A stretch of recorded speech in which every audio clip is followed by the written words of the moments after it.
Hello, welcome to Audio Talks. I'm Kyle Holland, and today we're going to be talking about how to set up a compressor.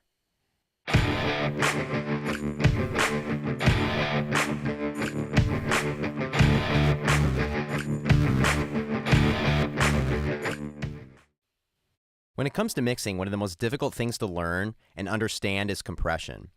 And one reason for this is that changes made with compressors can be really subtle, making it hard to hear how it's actually affecting the sound. Also, many parameters on a compressor are interdependent. If you change one, it affects the behavior of the others, and this leads to people chasing their tails and simply being unable to achieve the sound or effect they're looking for. Today, I'm going to focus on the best way to set the parameters on a compressor. This process makes it easier to hear what it is you're doing and make the right choices along the way. Now, I'm presuming that you understand the basics of a compressor already. You know what a compressor is, and you know what each of the settings does. If not, I suggest going back and watching another video on compression basics. There are already many good ones available on YouTube or lynda.com that can easily be found by searching for compression basics. This video is simply intended to show you a good process or way to dial in these settings so you can achieve faster and better results. This process is also useful for learning a new compressor. Every compressor has its own unique characteristics, making it behave and sound differently. For example, a 1 millisecond attack time on one compressor might not sound like a 1 millisecond attack time on another. Using this process, you can quickly and accurately achieve good results, even if you've never used a particular processor before. For this demonstration, I'm just going to use the stock Pro Tools compressor, the Avid Dyne 3 compressor limiter plugin.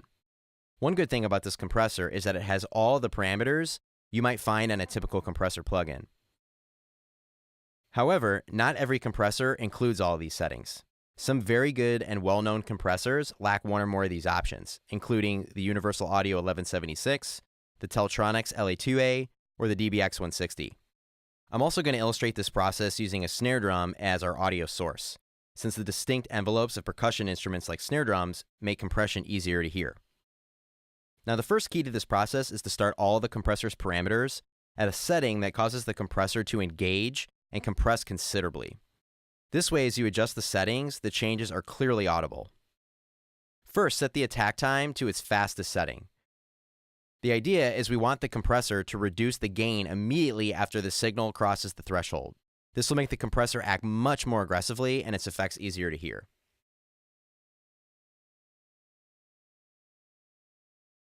Next, set the release time to a medium value, somewhere between 150 and 450 milliseconds usually works well, since this typically equals the timing of a quarter note or an eighth note in most contemporary music.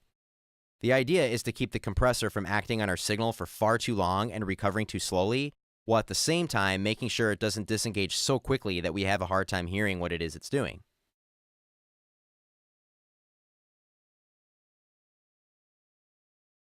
Next, use a high value for the ratio, such as 10:1. We want the compressor to be aggressive enough to easily hear the processor working, but not so aggressive that it completely damages the sound. Ideally, this should provide a pretty good estimation of what the final effect will sound like. Finally, find the threshold level that causes a fairly heavy amount of compression to occur. Make sure enough gain reduction is taking place so that the compression effects are easy to hear. Usually somewhere between 5 to 10 decibels of gain reduction is enough. To accomplish this, play the track back and slowly lower the threshold until the proper amount of gain reduction is achieved.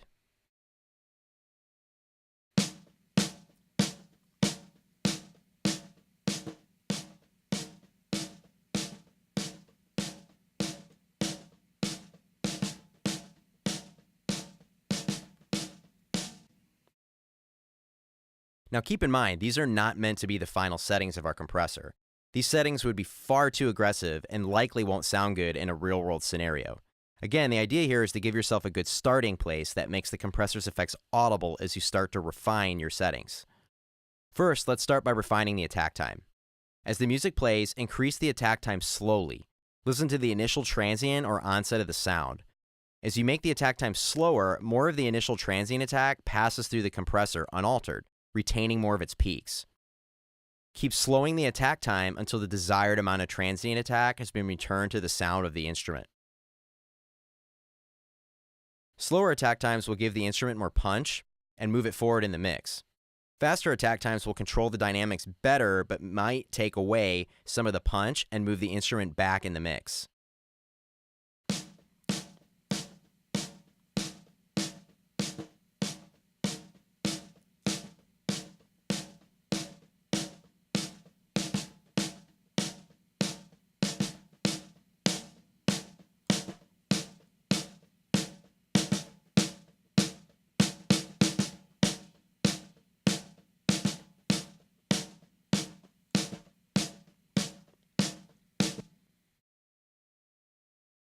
After the attack time is set, it's now time to set the release. Make the release time faster if the goal is to add more sustain to your sound, and if the goal is to have less sustain and further accent the attack, use a slightly longer release time. If the gain reduction never returns to 0 dB between hits or notes, your release time is likely too long. The goal of compression is typically to affect the envelope or performance characteristics of the sound, and if the gain reduction never returns to 0, we're basically just turning the overall volume down, which is poor gain management. Another way to figure out a good release time for your compressor is to set it to equal some musical note value. To do this, take 60,000 divided by the BPM of your song, and this will give you the value of a quarter note in milliseconds. Then you can divide it by 2 for an eighth note, or by 4 for a 16th note. This can provide a good starting point for your release to make sure the compressor moves in a musical way.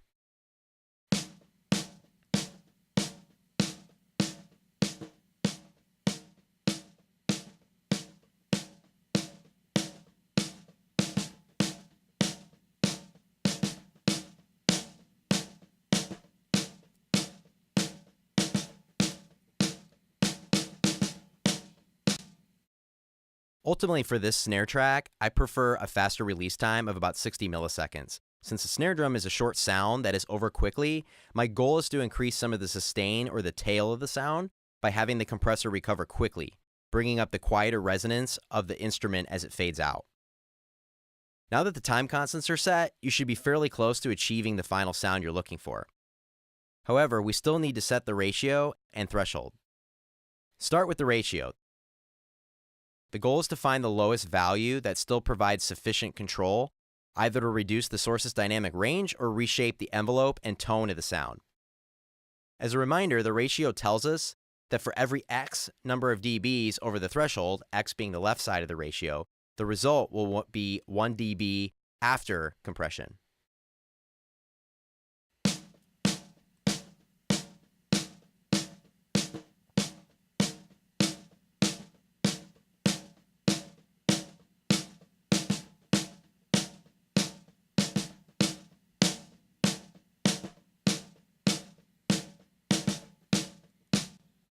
Once the ratio is set, all we have left is the threshold.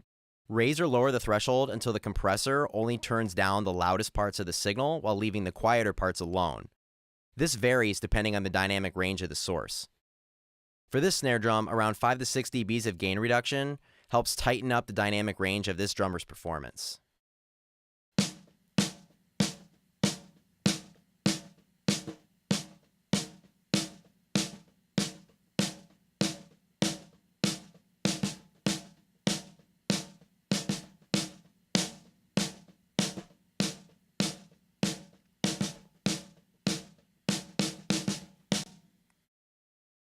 Great, now there's one more thing to consider. A compressor makes loud levels quieter, providing more headroom.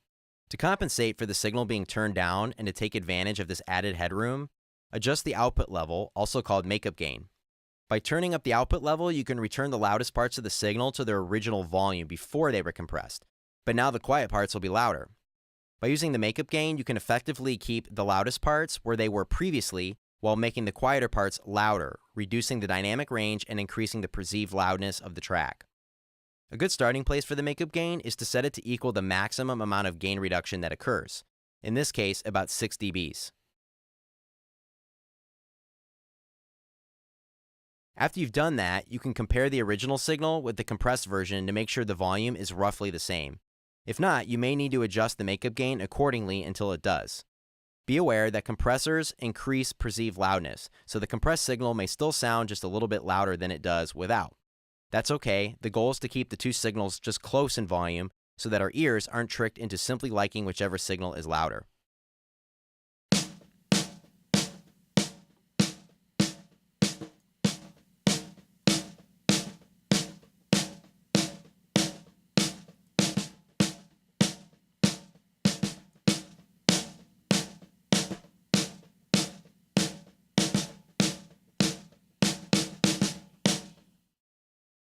Cool. Now you're finished setting the compressor. I'm just going to A-B the signal one more time with and without compression so you can hear the difference. The snare drum now sounds like the drummer hit the drum harder and with more velocity. The quieter hits are now louder and are less likely to get lost in a busy mix.